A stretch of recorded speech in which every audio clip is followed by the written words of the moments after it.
Alrighty everyone, welcome back. It is now, of course, the very end of November of 2022. Bob Iger has been a lot more talkative than normal lately. He's been on a lot of TV stations, radio channels, really talking more and more about Disney as a company and how it needs change. He's been admitting about all of this for the past couple of days now, ever since he took over as the Disney CEO after Bob Chapek got fired. This is Mike Zero. Make sure to subscribe if you are new to the channel for future Star Wars updates. Also, by the way guys, make sure to drop a thumbs up on this video to support the channel. I thank you all so very much for the kind support. It is greatly appreciated. Now, one thing about Bob Iger, alright, is that he has a very big game plan that's being put together by getting rid of Kathleen Kennedy, replacing her with somebody else, and there's been a lot of changes happening in the past couple of days, and new recent developments about that big game plan of his by getting somebody else on board to take control over Lucasfilm, alright? Now, Disney and the board has been very much frustrated with Kennedy for the past number of months now by prematurely announcing a lot of Star Wars projects, by costing Disney hundreds of thousands of dollars in revenue on building sets and taking down sets for the Acolyte that caused more setbacks for the show. And it's just been a mess lately with Kathleen Kennedy, and even Bob Iger told Kathleen Kennedy, personally, stop making announcements for movies that are not going to happen. We've seen Taika Waititi's movie fall apart already, Kevin Feige's movie up in the air, Patty Jenkins' movie completely destroyed, and basically that's 3 movies in 1 year crumbling. And let alone the D&D trilogy that went to complete, destruction a couple years ago. That was supposed to be a big deal. And let's not forget about the handful of other Star Wars films that she wanted to actually put out that did not end up happening. The Rian Johnson trilogy, alright? Now, she herself even admitted those are on the back burner. Now, on top of this, with Disney CEO Bob Iger now replacing Bob Chapek and making some key changes over at Lucasfilm and Disney in general, with a big plan being put together by Bob Iger and the Disney board to replace Kathleen Kennedy over at Lucasfilm as a president, there is more to their strategy that has been developing in recent days.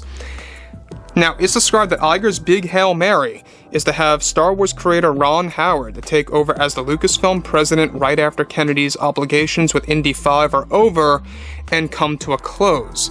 The plan right now, however, by Bob is to replace Kennedy by the end of summer 2023, which would place it around September of that year when Iger wants Kennedy out and Howard in.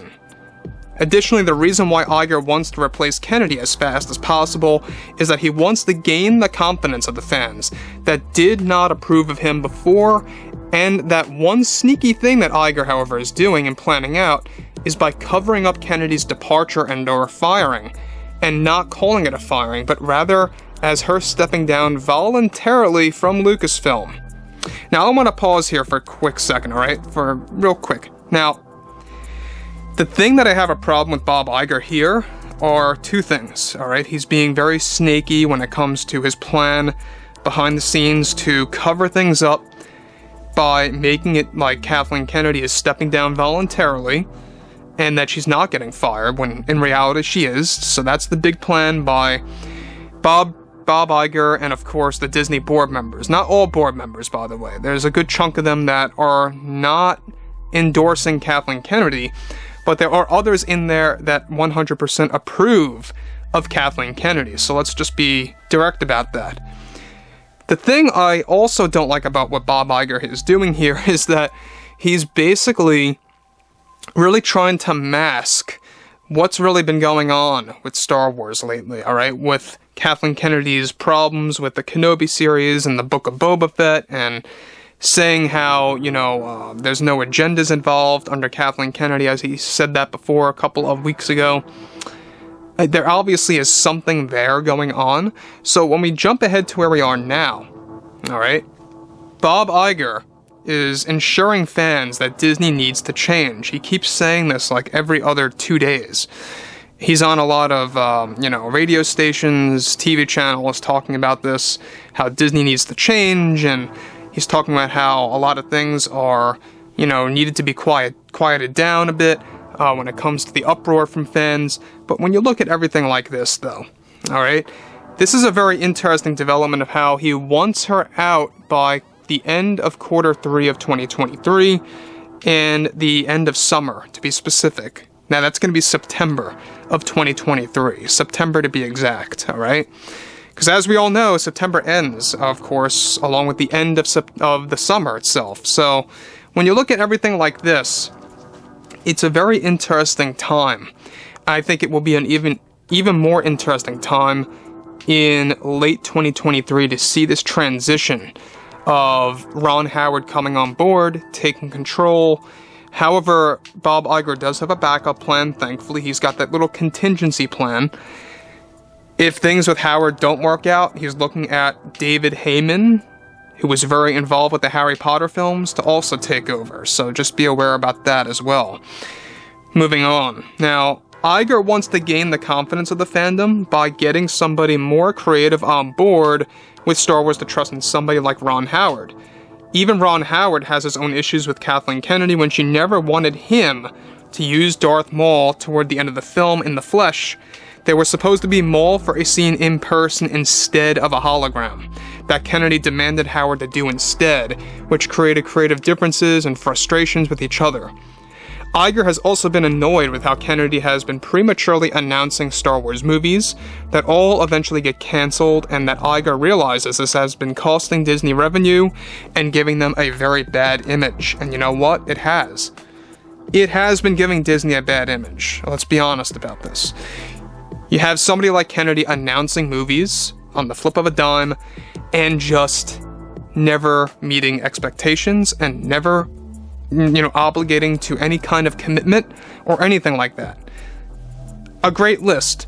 She admits that the Rian Johnson trilogy is on the back burner. She openly stated that about a month and a half ago. The D&D trilogy fell apart for 2 reasons: creative differences, and because D&D wanted to leave for Netflix. It was a mixture of things. Number 3, the overall Patty Jenkins Rogue Squadron movie fell apart as well. Creative differences. Taika Waititi is falling apart with his movie, as well as Kevin Feige.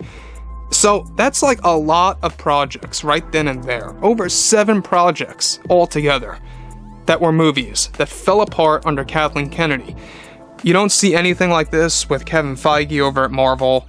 You don't see anything like this with, of course, other franchises out there. You just don't. This is a Kathleen Kennedy problem, and Bob Iger is finally coming to the realization that this has gone too far. So that's one thing I gotta give Iger credit for, is that he's finally coming to his senses. It's been extremely late for him to actually finally come to that, but here we are, guys. It is the end of 2022. We are entering December. The final 31 days are here, and it's going to be a very interesting time next year to see this major transition from Bob Iger to John and Dave doing what they want to do with Star Wars, and how Ahsoka's going to perform, and everything. Just this golden age that John and Dave are promising us. So, anyways, guys, drop a comment below. Let me know what you guys have to say about all this below in the comments, and if you guys did enjoy the content for today, make sure to drop a thumbs up on this video to support the channel. I thank you all so very much for the kind support, and I'll catch you guys next time.